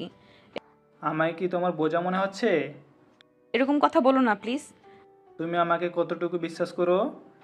আমি তোমাকে অনেক বিশ্বাস করি। যদি এমন কোনো সময় আসে যে তুমি আমার সম্পর্কে অনেক কিছু জানতে পেরেছো, তখন কি আমাকে ভুল বুঝবে? কখনোই না, কারণ তুমি কতটা ভালো তা আমার কয়েক মাসে জানা হয়ে গিয়েছে। যেখানে তুমি নিজে বিয়ে করার জন্য বউয়ের উপর স্বামীর অধিকার ফলাওনি, সেখানে অন্য কিছু করবে তা আমি কখনো ভাবতে যাব না। আচ্ছা ঠিক আছে। এদিকে প্রিয়াঙ্কা তৈরি হয়ে অফিসে চলে যায়। এদিকে কিছুক্ষণ পর রফিকুল ইসলাম আসে আব্দুলের কাছে। উনি আব্দুলের পাশে এসে বসে তারপর বলেন, আব্দুল, তোমাকে কিছু বলার ছিল। কি কথা? তার আগে আমাকে বলো, তুমি তোমার পরিচয় কেন গোপন করেছিলে? মানে ঠিক বুঝলাম না। আমি সবটা জানি। তুমি টোকাইগিরি করো না। তাহলে আমি কি করি বলুন? তুমি চৌধুরী সাহেবের ছেলে আব্দুল। তোমার বাবা আমার ছোটবেলার বন্ধু। তোমার আর প্রিয়াঙ্কার বিয়ের কথা ছোটবেলা থেকে ঠিক করা হয়েছিল। কি বলেন, আপনি আমাকে চিনতেন? চিনতাম বলেই তো তোমার সাথে প্রিয়াঙ্কার বিয়েটা দিয়ে দিলাম। বুঝতে পেরেছি। এইদিকে দিন যেতে থাকে আব্দুল ও প্রিয়াঙ্কার মধ্যে সম্পর্ক আরও গভীর হতে থাকে। কিছুদিন যাওয়ার পর, তোমাকে একটা কথা বলার ছিল। কি কথা? আগে বলো, রাগ করবে না? রাগ কেন করব? আমি না তুমি কি? আমি না মা হতে চলেছি। কথাটা শুনে আব্দুল তো খুশি হয়ে প্রিয়াঙ্কাকে গিয়ে জড়িয়ে ধরে। তুমি মা হতে চলেছো আর আমি বাবা হতে চলেছি, কিন্তু তুমি এই অবস্থায় অফিস করবে কি করে? চাকরিটা ছেড়ে দিতে হবে। কেন চাকরি ছেড়ে দিতে হবে? আমাদের বেবির যখন 8 মাস হবে পেটে থাকাতে, তখন তো আমি আর অফিসে যেতে পারবো না। তাছাড়া এতদিন আমার জন্য অফিসের বস অপেক্ষাও করবে না। তাই কেন থাকতে যাব বলো তো? কথাটা ঠিক বলেছো। এখন আজকে কি অফিসে যাবে? না, আজকে সারাদিন তুমি আমাকে নিয়ে ঘুরবে। ঠিক আছে, চলো তাহলে। এইদিকে আব্দুল প্রিয়াঙ্কাকে নিয়ে পার্কে আসে ঘোরার জন্য। পার্কের একটা বেঞ্চে ওরা দুজনে বসে আছে। চারপাশে শুধু কাপল আর কাপল বসে আছে। কিছুক্ষণ পর, তুমি খুশি হয়েছো তো? খুশি হব না কেন? এত বড় একটা সুখবর তুমি আমাকে দিয়েছো। আমাদের ছেলে মেয়ে হলে ওদের কি নাম রাখবো? ওদের নাম এখনো রাখার অনেক সময় পাবো। এখন থেকে তুমি তোমার শরীরের যত্ন নিতে থাকো। তুমি তো আছো, আমি যখন বাসায় আসবো তখন তুমি আমার সেবা করবে। ঠিক আছে, তাই করব। এখন আমাকে কোলে নিয়ে একটু হাঁটো। তাই বলে এইভাবে সবার সামনে হাঁটবো? হাঁটবে। কেন, কোনো কি সমস্যা? একটুও না। এইদিকে কোলে নিয়ে হাঁটতে থাকে। কিছুক্ষণ হাঁটার পর ওরা দুজনে আবারও একটা বেঞ্চে গিয়ে বসে পড়ে। কিছুক্ষণ পর ওখানে কিছু লোক আসে। ওই, তুই ওই ছেলেটা না? কোন ছেলে? যে সব কথা পরে হবে, আগে তোর একটা ব্যবস্থা করি। মানে? এত মানে বুঝতে পারবো না। তোকে এখন এমন মারবো যে উঠে দাঁড়াতে পারবি না। এইদিকে প্রিয়াঙ্কা ভয় পেয়ে আছে, কেননা ওরা 7-8 জন লোক এখানে আর আব্দুল একা, সেজন্য অনেক ভয় পেয়ে আছে। এদিকে আব্দুল সামনে তাকিয়ে দেখে আবির আসতেছে, ওর সাথে নদীও ছিল, তাই আবিরকে ডাক দেয়। আবির, আবির, এ আবির। আরে আব্দুল বন্ধু, তুই এখানে? ভাবি কেমন আছেন? ভালো আর থাকলাম কই ভাইয়া, এরা দেখুন না আমাদের সাথে ঝামেলা করেই চলেছে। ও, এই ব্যাপার। নদী, তুমি তোমার বান্ধবীকে নিয়ে একটা পাশে গিয়ে দাঁড়াও, আমি এদের ব্যবস্থা করতেছি। এবার নিজেদের ক্ষতি করে বসিয়েন না। তেমন কিছু হবে না। তাছাড়া আবির, তুই নদী আর প্রিয়াঙ্কাকে নিয়ে ওই জায়গায় গিয়ে দাঁড়া, এদেরকে তো আমি একাই দেখে নিব। প্লিজ আব্দুল, তুমি এরকম কিছু করতে যেও না, তুমি ওদের সাথে একা পারবে না। এইদিকে ওরা সাইডে চলে যায়, আব্দুল ওদের একাই মারতে থাকে। এইদিকে কিছু লোক আব্দুলের হাতে এখানে মার খাচ্ছে, আবার কিছু লোক আবিরের হাতে। এইদিকে কিছুক্ষণ পর ওরা মার খেয়ে শুয়ে আছে সবাই। যাক, সবগুলা মার খেয়ে শুয়ে আসে। তা ভাবি, আপনারা হঠাৎ করে পার্কে কেন? তার আগে এটা বলো, নদীর সাথে তুমি পার্কে কেন? আসলে আমি আর নদী তো একজন আরেকজনকে পছন্দ করি। নদী, তুই তো আমাকে কখনো এই ব্যাপারে কিছু বলিসনি। বলবো কি করে? বিয়ের পর আর 4 মাস, এই মাসগুলোতে তুই কি আমার সাথে যোগাযোগ করার চেষ্টা করেছিস যে আমি তোকে বলবো সবটা? তাই তো, সত্যি রে, আমার মনে ছিল না। তাছাড়া সারাদিন অফিস করে আর সময়ই পাই না। হয়েছে, আর বলতে হবে না। এখন বল তোর কি খবর? এইদিকে প্রিয়াঙ্কা ও নদী দুজনে আলাপ করতে থাকে, এইদিকে আব্দুল ও আবির কথা বলতে থাকে। তা বন্ধু, এখন কি প্রিয়াঙ্কা তোর ব্যাপারে কিছু জানি না? না, আমি ওকে এখনো কোনো কিছু জানাইনি। কিন্তু কেন? আর কত মাস অপেক্ষা করবি? এখনো অনেক মাস অপেক্ষা করা বাকি আছে। কেন বলতো? আমি ওকে সারপ্রাইজ দিব সেজন্য। কি রকম? চিন্তা করিস না, তোকেও জানাবো। এখন তুই আমাকে এটা বল, নদীর সাথে তোর সেটিং হলো কি করে? বন্ধু, সে অনেক কাহিনী। যদি বলতে যাই তাহলে তো গল্পের অর্ধেক ক্যারেক্টার আমাদের নিয়ে শেষ হয়ে যাবে। কিন্তু এত সমস্যা কি? তোদের দুজনের এখনো অনেক কিছু লেখা বাকি আছে, তাই আমাদের কাহিনী লিখে গল্পটা শেষ না করে তোমরা তোমাদের কাহিনী লিখে গল্পটা সুন্দর করে তুলো। আচ্ছা ঠিক আছে, এখন তাহলে উঠি আমি। এদিকে নদী ও প্রিয়াঙ্কার কথা বলা শেষ হয়ে গেলে আব্দুল প্রিয়াঙ্কাকে নিয়ে চলে আসে বাড়িতে। এদিকে পরের দিন প্রিয়াঙ্কা অফিসে চলে যায়। প্রিয়াঙ্কা যাওয়ার কিছুক্ষণ পর আব্দুল যায় ওখানে। কিছুক্ষণ পরে ম্যাম, আপনাকে স্যার ওনার রুমে যেতে বলেছে। এই কথা শুনে প্রিয়াঙ্কা অনেক অবাক হলো, কেননা আজ এতগুলো মাস প্রিয়াঙ্কা এখানে কাজ করতেছে, কিন্তু কখনো ওর স্যার ওকে এইভাবে ডেকে নেয়নি, তাই প্রিয়াঙ্কা অবাকই হলো। আমি আসতেছি। এরপর প্রিয়াঙ্কা নিজেকে ঠিক করে নেয়, এরপর স্যারের রুমের দিকে রওনা দেয়। স্যার, আমাকে কি ডেকেছেন? হ্যাঁ, আমাকে কিছু কাজের জন্য আমেরিকা যেতে হবে, তাই আপনাকেও যেতে হবে। কিন্তু স্যার, আমি বিবাহিত, আপনার সাথে কিভাবে একা যাব এতটা দূরে? তাছাড়া আমার হাজবেন্ড কখনো রাজি হবে না। বেশ তো, আপনি চাইলে আপনার হাজব্যান্ডকেও নিয়ে আসতে পারেন। আপনারা দুজন এক রুমে থাকবেন আর আমি আরেক রুমে। তবে কাজের সময় আপনার স্বামীকে নিয়ে যেতে পারবো না, কারণ ওখানে অফিসের বাইরের লোক এলাও না। ঠিক আছে স্যার, আমি তাহলে আমার হাজবেন্ডকে নিয়েই যাব। আপনি তাহলে এবার আসতে পারেন। এদিকে প্রিয়াঙ্কা চলে যায়। অন্যদিকে প্রিয়াঙ্কা যাওয়ার পর আব্দুল চেয়ারটা ঘুরিয়ে সামনের দিকে তাকায়, কেননা এতক্ষণ ধরে আব্দুল চেয়ার ঘুরিয়ে রেখেছিল, যার জন্য প্রিয়াঙ্কা আব্দুলকে দেখতে পারেনি। তবে আব্দুলের মুখে মাস্ক ছিল বলে কণ্ঠটাও চিনতে পারেনি। কিছুক্ষণ পর প্রিয়াঙ্কা ছুটি নিয়ে বাসায় আসে। বাসায় আসার পর আব্বু, তোমার জামাই কোথায়? জানি না, সকালে বের হয়েছে। আচ্ছা, আমি রুমে গেলাম। এইদিকে কিছুক্ষণ পর আব্দুল বাড়িতে আসাতে প্রিয়াঙ্কা আব্দুলকে সবটা বলে। আচ্ছা, আমি না গেলে হয় না? তুমি না গেলে কি করে হবে? তাছাড়া ওই লোকটা যদি আমার সাথে উল্টোপাল্টা কিছু করে বসে তখন কি হবে ভেবে দেখেছো? তাছাড়া আমি এখন পর্যন্ত ওনাকে দেখিনি, তাই আমি বলেছি তুমিও আমার সাথে যাবে, কেননা আমি ওনার সাথে একা গেলে তুমি রাগ করবে, সেজন্য আমি তোমাকে সাথে নিয়ে যাব, ঠিক আছে? আচ্ছা ঠিক আছে। এদিকে পরের দিন আব্দুল প্রিয়াঙ্কাকে নিয়ে বের হয়। পথের মধ্যে প্রিয়াঙ্কার বস মানে আব্দুল মেসেজ করে জানিয়ে দেয় সব কিছু ঠিক করে রেখেছে, এখন শুধুমাত্র ওরা যেন একা এখান থেকে চলে যায়। এতে প্রিয়াঙ্কা খুশি হলো। কেননা প্রিয়াঙ্কা আব্দুলের সাথে কিছুটা সময় তো কাটাতে পারবে। এইদিকে ওরা সব কাজ শেষ করে প্লেনে গিয়ে বসে পড়ে। ওখানে ওরা পুরোটা সময় গল্প করতে করতে চলে আসে। ওখানে আব্দুল গোপনে গোপনে প্রিয়াঙ্কাকে মেসেজ করে বলতে থাকে কি কি করতে হবে। এইদিকে কি ব্যাপার, তোমার বসকে দেখতে পাচ্ছি না? আমিও তো তাই ভাবছিলাম, ওনাকে কোথাও খুঁজেও পাচ্ছি না। তাছাড়া উনি মেসেজ করে আমাকে সব কিছু বলতেছে, সামনে কেন আসছে না তাই বুঝতে পারছি না। আচ্ছা যাক গিয়ে, আমাদের জন্য রুম বুক করা আছে, চলো আমরা রুমে চলে যাই। এইদিকে ওরা রুমে গিয়ে রেস্ট নেয়। এদিকে ঈশা কল দেয়। কি হয়েছে বলো? কি হয়েছে তা তো তুই বলবি। আমি কি বলবো? তুই যে ভাবিকে নিয়ে চলে গেলি, আর তো আমাদের কথাও কিছু জানালি না। আমি ব্যবসার কাজে আমেরিকা এসেছি, তাছাড়া ওখান থেকে এসে তোদের একটা সারপ্রাইজ দিব। সত্যি বলছিস? কি সারপ্রাইজ, বল না আমাকে। সবটা যদি বলে দেই তাহলে আর কি কিছু বাকি থাকে বল আমায়। কিন্তু কি সেটা আমাকে বল। বললাম তো এখানে শুধু 3 দিন থাকবো, তারপর আমি জানাবো। ঠিক আছে ভাই। এইদিকে পরের দিন প্রিয়াঙ্কা আব্দুলকে হোটেলে রেখে বেরিয়ে পড়ে। কিছুক্ষণ পরেই প্রিয়াঙ্কার বস মানে আব্দুল চলে আসে।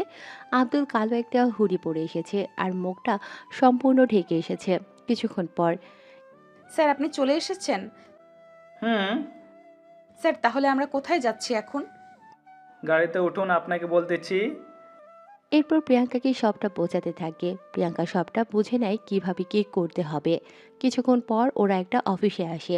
প্রিয়াঙ্কা সব ফাইল রেডি করে রেখেছে। এরপর ফাইলে কি কি আছে তা প্রিয়াঙ্কাকে পড়ে বুঝিয়ে দিতে বলে। নিন, সবাইকে ফাইলে থাকা কাজগুলো বুঝিয়ে বলেন। ঠিক আছে স্যার। এইদিকে প্রিয়াঙ্কা সব কিছু বোঝাতে থাকে। সবটা বুঝে ওঠার পর আব্দুল প্রিয়াঙ্কাকে নিয়ে আবারও হোটেলে চলে আসে। হোটেলে এসে প্রিয়াঙ্কাকে রুমে পাঠিয়ে দেয়। প্রিয়াঙ্কার রুমে গিয়ে আব্দুলকে দেখতে পায়নি। আর পাবেই বা কী করে, কেননা আব্দুল তো ছদ্মবেশে প্রিয়াঙ্কার পাশেই। রুমে খোঁজার পর না পেয়ে কল দেয়। কল রিসিভ করে। কোথায় তুমি? রুমে এসে দেখি তুমি নেই। আসলে তুমি রুমে নেই তো, তার উপর আমি একা একা বোর হয়ে যাচ্ছিলাম, সেজন্য আমি চলে আসলাম চারপাশটা ঘুরে দেখার জন্য।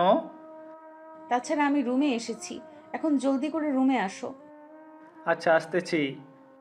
এইদিকে প্রিয়াঙ্কা ওই রুমে ড্রেস চেঞ্জ করে আব্দুলও চলে আসে প্রিয়াঙ্কার রুমে। প্রিয়াঙ্কা আব্দুলকে দেখতে পেয়ে জড়িয়ে ধরে। তুমি জানো আমি কতটা ভয় পেয়ে গেছিলাম। ভয় কেন পেলে?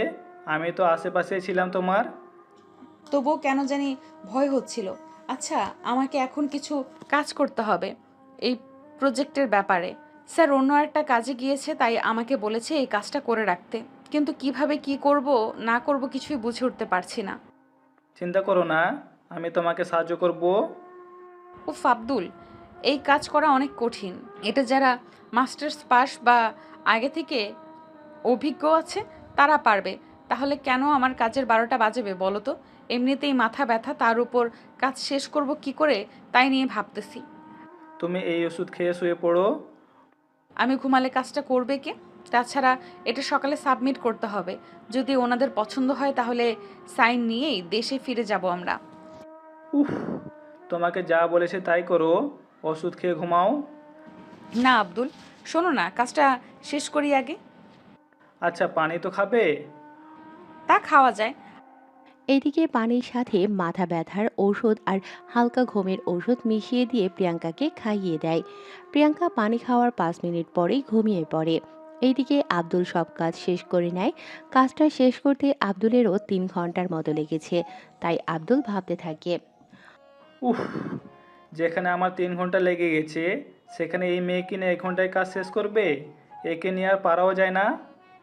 সব কাজ শেষ করে ওরা ঘুমিয়ে পড়ে। সকালবেলায় আব্দুল উঠে খাবার অর্ডার করে খেয়ে নেয়।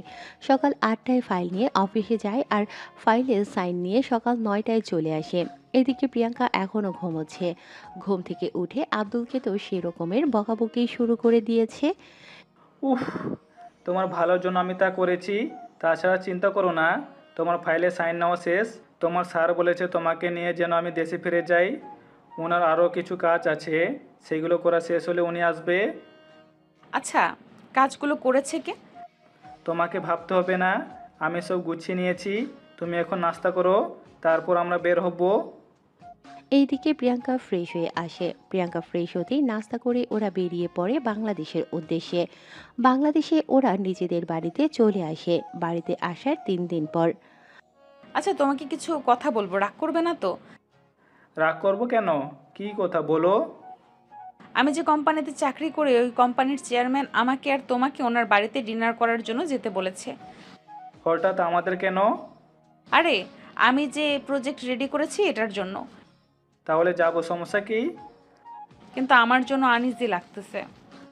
আচ্ছা, কোনো ব্যাপার না, আমরা কালকেই যাব। ঠিক আছে। পরের দিন ওরা শপিংয়ে যায়। ঈশার জন্য আব্দুল চকলেট কিনে নেয় আর বাকি যার যেটা পছন্দ তার জন্য তা কিনে নেয়। সবটা নেওয়া শেষ হলে প্রিয়াঙ্কাকে নিয়ে চলে আসে আব্দুল ওর নিজের বাড়িতে। প্রিয়াঙ্কা বাড়ির ভেতরে যাচ্ছে আর অবাক হয়ে চারদিকটা দেখতে থাকে, কেননা অনেক সুন্দর করে সাজানো হয়েছে বাড়িটা। প্রিয়াঙ্কা আসাতে ওনারা অনেক খুশি হয়। ঈশা তো এসে আব্দুলের হাত থেকে ওর গিফট নিয়ে এসে বসে পড়ে আর বাকিদের জন্য সবটা নিয়ে আসে। এইদিকে প্রিয়াঙ্কা আব্দুলের সাথে ওনাদের আলাপ করিয়ে দিতে থাকে। কিছুক্ষণ পর, তা তোমরা বিয়ে করছো তো অনেক মাস হলো, তা বেবি নেওয়ার চিন্তা কি করছো? আসলে আন্টি, আমি 2 মাসের প্রেগনেন্ট। এই কথা শুনে আব্দুলের বাবা মা তো দুজনেই খুশি হয়। আর ঈশা তো খুশিতে প্রিয়াঙ্কাকে এসে ভাবি ভাবি বলে খুশিতে জড়িয়ে ধরে বলে। উফ, কত খুশি লাগতেছে, আমি ফুপ্পি হব। এইদিকে প্রিয়াঙ্কা ওনাদের কথাগুলো শুনে লজ্জা তো পাই, সাথে কি বলবে বুঝতে পারছে না। ওনাদের খুশি দেখে প্রিয়াঙ্কার মনে হয়েছিল এটা যেন ওরই পরিবার। কিছুক্ষণ পর আব্দুলের মা একটা গহনা নিয়ে আসে। আমি খুব খুশি হয়েছি, তাই আমাদের পক্ষ থেকে এই নেকলেসটা তোমার জন্য। আন্টি, কি বলছেন কি? আমি এটা নিতে পারবো না। আমি আপনাদের অফিসের একজন কর্মচারী। তাছাড়া এত কিছু দেওয়া বা আমার পক্ষে নেওয়া কোনোটাই ঠিক হবে না। কোনো কিছু হবে না, এটা আমি আমার নাতি নাতনির জন্য দিলাম। কি? কিছু না, এটা তোমাকে নিতে হবে ব্যাস, আর রাতে খেয়ে যাবে। এইদিকে প্রিয়াঙ্কা যতক্ষণ ওই বাড়িতে ছিল ততক্ষণ অনেক খুশি ছিল, কেননা প্রিয়াঙ্কা তো আর জানে না এটা যে ওরই বাড়ি। ওখানে রাতের খাবার খেয়ে আসতে যাবে তখনই। আচ্ছা, একটা কথা বলবো কি তোমাকে? কি কথা আন্টি? বলছিলাম কি, এখন তো রাত 1টা বাজে, তাই আজ রাত তোমরা দুজনে আমাদের বাড়িতেই থাকো। কিন্তু আন্টি, আমরা থাকলে তো আপনাদের অসুবিধা হবে। তার উপরে সকালে আবার অফিসে যেতে হবে। তেমন কিছু হবে না, আজকে আমাদের বাড়িতে থাকবে ব্যাস। এইদিকে আব্দুলও রাজি হয়ে যায়। ঈশা আব্দুলের রুমটাই দেখিয়ে দিল ওদের। ভাবি, তুমি এই রুমে থাকো আজকের রাতটা। আচ্ছা, তুমি আমাকে বারবার ভাবি ডাকতেছো কেন? আসলে এমনিতেই বেরিয়ে যাই, আমার ভাইয়া এখনো বিয়ে করেনি তো, সেজন্য কাউকে ভাবি রাখতে পারছি না, তাই আপনাকে ডেকে অভ্যাস করে নিতেছি। ও তাই বলো। আমি তো কি না কি ভেবে নিয়েছিলাম। এইদিকে আব্দুল ও প্রিয়াঙ্কা শুয়ে পড়ে। কিছুক্ষণ পর প্রিয়াঙ্কার ঘুম আসে না, নতুন জায়গা সেজন্য একটু আনিজি লাগতেছে, তাই উঠে যেতে চাইবে তখনই আব্দুলকে বলে। ওগো, শুনছো? আমার ঘুম আসছে না। এটা তো আমাদের বাড়ি না যে ছাদে গিয়ে কাটিয়ে দিব। দারুণ আইডিয়া তো, চলো না ছাদে যাই। কিন্তু এই ছাদে তো কোনো দোলনা নেই। তুমি কি করে জানো? না মানে আমি বাড়িতে আসার পর গিয়েছিলাম, একবার ছাদে দেখলাম তখন। কিন্তু তুমি তো আসার পর থেকে আমার সাথেই ছিলে। তাছাড়া এখন কি করব? দোলনায় বসে চাঁদ দেখতে ইচ্ছে করতেছে। তোমার যখন ইচ্ছা করতেছে তখন তো তা পূরণ করতেই হয়। কিভাবে? ছাদে দোলনা নেই তো কি হয়েছে, এই রুমে বারান্দায় কিন্তু দোলনা আছে। চলো দুজনে গিয়ে ওখানে যাই। 1 মিনিট, তুমি কি করে জানো এই রুমের বারান্দায় দোলনা আছে? আমরা তো এখনো বারান্দায়ও যাইনি। তাহলে তুমি কি করে জানলে তা বলো তো? আরে এখান থেকেই তো দোলনা দেখা যাচ্ছে। কি বলো? এখান থেকে দেখা যাচ্ছে? কই দেখি তো, আমি দেখতে পাই কি না। এইদিকে প্রিয়াঙ্কাকে কাছে টেনে দেখায়। এরপর প্রিয়াঙ্কাকে নিয়ে দোলনায় বসে সারা রাত কাটিয়ে দেয়। সকালবেলায় আব্দুল প্রিয়াঙ্কাকে নিয়ে চলে আসে ওদের বাড়িতে। এদিকে গল্পের মধ্যে কোনো মারামারি নেই, তাই আপনাদের মধ্যে অনেকে বোর হয়ে যাচ্ছেন, আবার অনেকে মজা নিচ্ছেন। তাই যারা বোর হয়ে যাচ্ছেন তাদের উদ্দেশ্যে বলতেছি, গল্পটা একটা টোকাই ছেলে কিভাবে একজন সত্যিকারের ভালোবাসার মানুষটাকে খুঁজে পেয়েছে তা এই গল্পের মাধ্যমে আপনারা জানতে পেরেছেন। তবে গল্পে এখনও একটা মারামারি থেকে গিয়েছে, যা একটু পরেই আপনাদের মাঝে তুলে ধরবো। এখন চলুন অন্যদিকে যাই।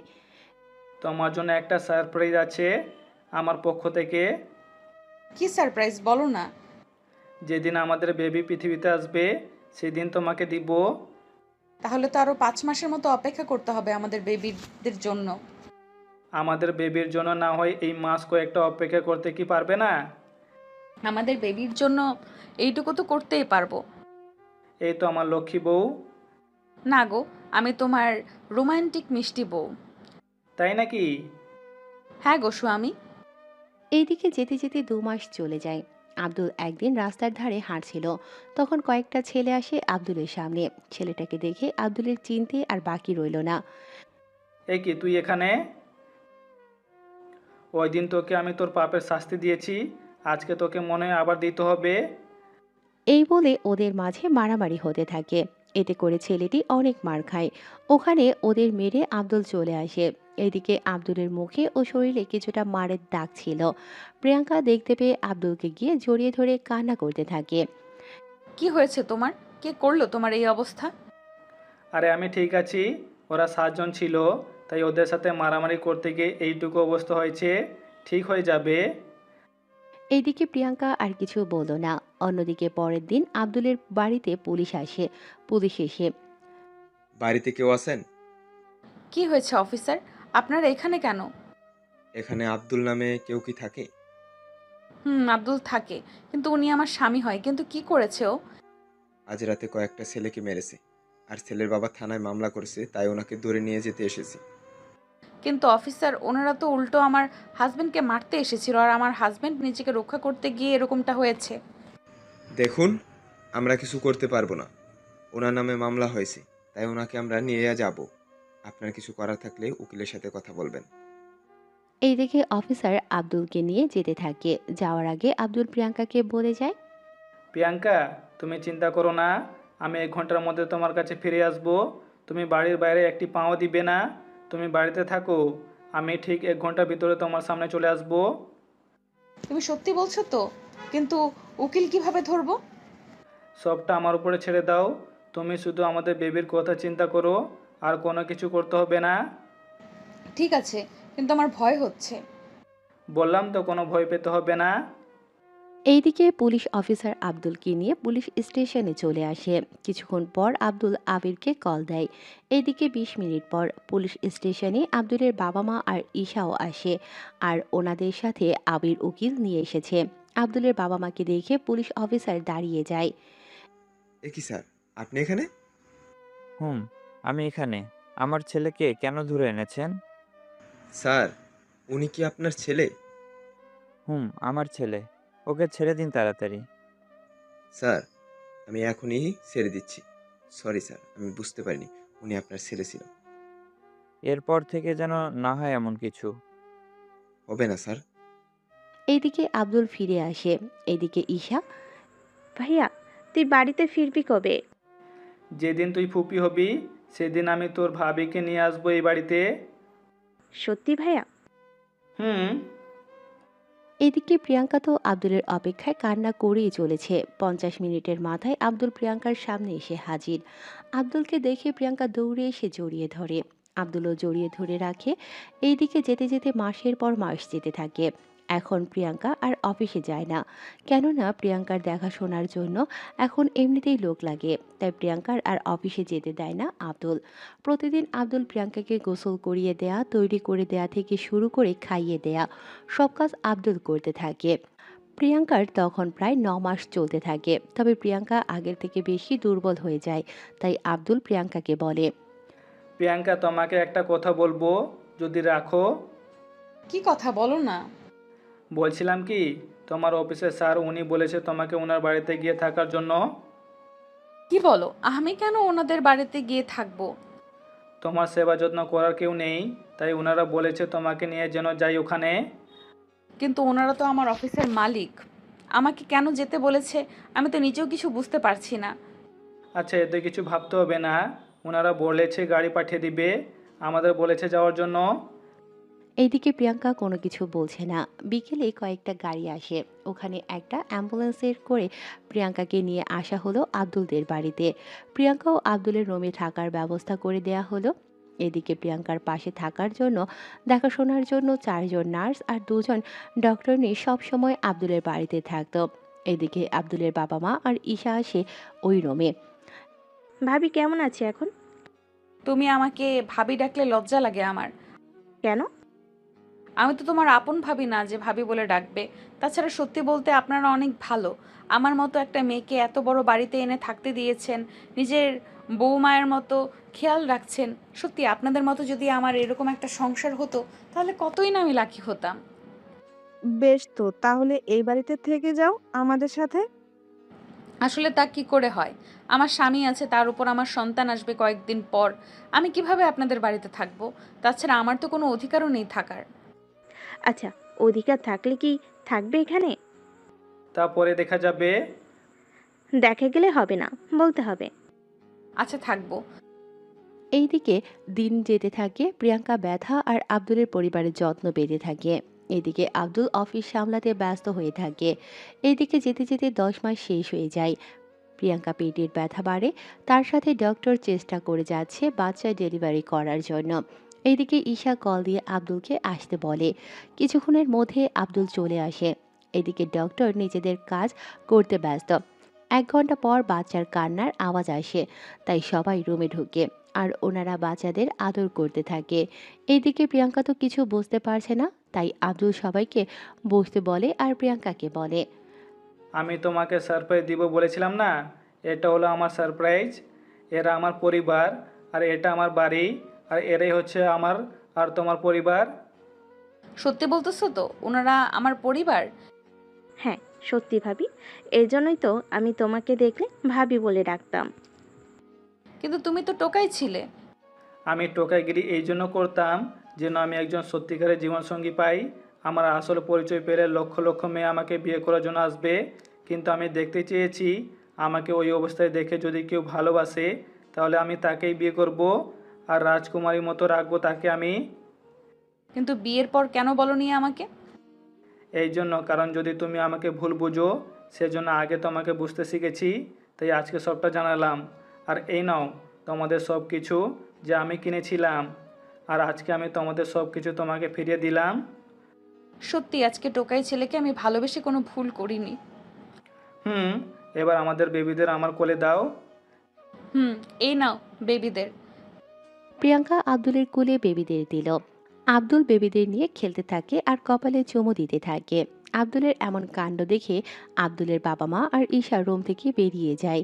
আব্দুল বেবিদের পাশে শুইয়ে দিয়ে প্রিয়াঙ্কাকে জড়িয়ে ধরে কপালে চুমু খেয়ে বলল, সত্যি প্রিয়াঙ্কা, তুমি আমাকে আজকে অনেক বড় উপহার দিলে, আমি সারা জীবনে ভুলতে পারবো না। তাই নাকি আমার টোকাই স্বামী? হ্যাঁ গো, আমার লক্ষ্মী মিষ্টি বউ। তাই? তাহলে আমার উপহার কই? সত্যি তুমি উপহার নেবে? নিব। আমি তোমাকে এত বড় উপহার দিলাম, আমার তো হক আছে তোমার উপর উপহার নেওয়ার। আমার উপহার তো তোমাকে শুধু আদরে আদরে ভরিয়ে দেওয়া। তা তো আমি জানি, আমাকে আদরে আদরে ভরিয়ে দেওয়া, এবার কিন্তু আমার আরো বেবি লাগবে। এত বেবি নিয়ে কি করবে? ছোটখাটো ফুটবল ব্রাজিল টিম বানাবো। তাই? হ্যাঁ গো স্বামী। আচ্ছা, একটু কাছে আসো, ছোট্টখাটো ফুটবল ব্রাজিল টিম বানিয়ে দিচ্ছি। আব্দুলের কথা শুনে প্রিয়াঙ্কা আব্দুলের কাছে এসে বলে, এবার আমার ফুটবল ব্রাজিল টিম বানিয়ে দাও। এই তো দিচ্ছি। আব্দুল কথাটা বলে প্রিয়াঙ্কার মাথার পেছনে হাত দিয়ে প্রিয়াঙ্কার ঠোঁটে আব্দুল নিজের ঠোঁট ডুবিয়ে দিল। পাশে থাকা বেবিরা আব্দুল আর প্রিয়াঙ্কার এরকম কাণ্ড দেখে হাত ছোড়াছুড়ি করে হাসতে লাগলো। এটা দেখে আব্দুল আর প্রিয়াঙ্কা ফিক করে হেসে উঠল।